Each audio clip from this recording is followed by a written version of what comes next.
আসসালামু আলাইকুম রহমতুল্লাহ।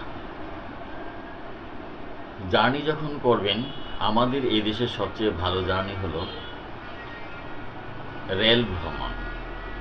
রেল ভ্রমণের সময় আমরা যতই যুক্তি ঝামেলা পোহাই না কেন, যদি জানালার পাশে একটা সিট হয় আর পাশে যদি নিজের অতি আপনজন, যার সঙ্গে প্রাণ খুলে কথা বলা যায়, তেমনই হয়, তাহলে সেই জার্নি যত বেশি সময় আপনি উপভোগ করুন না কেন, ভালোই লাগবে।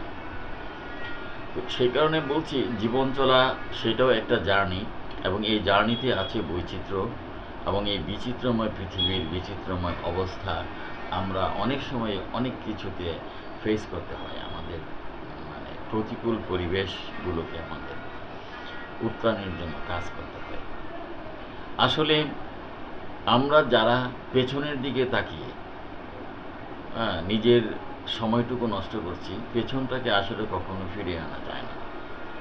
সেই কারণে যা ঘটে গেল তো গেল, পিছনের দিকে আর তাকানোর প্রয়োজন নেই। ট্রেনটা চলছে, ট্রেনটাকে আবার পিছনে নিয়ে যাবেন, গিয়ে সেখানে ভালো হোক মন্দ হোক একটি বিষয় নিয়ে আলোচনা করবেন, বা ওই দৃশ্যটিকে আবার অবতারণা করে দেখবেন।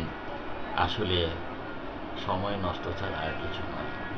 সেই জন্য ট্রেনের পাশে বসা আছেন, দুরন্ত গতিতে, বাতাসের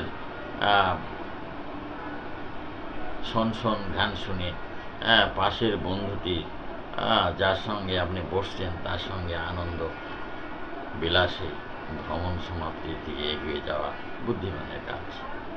ধন্যবাদ সবাই।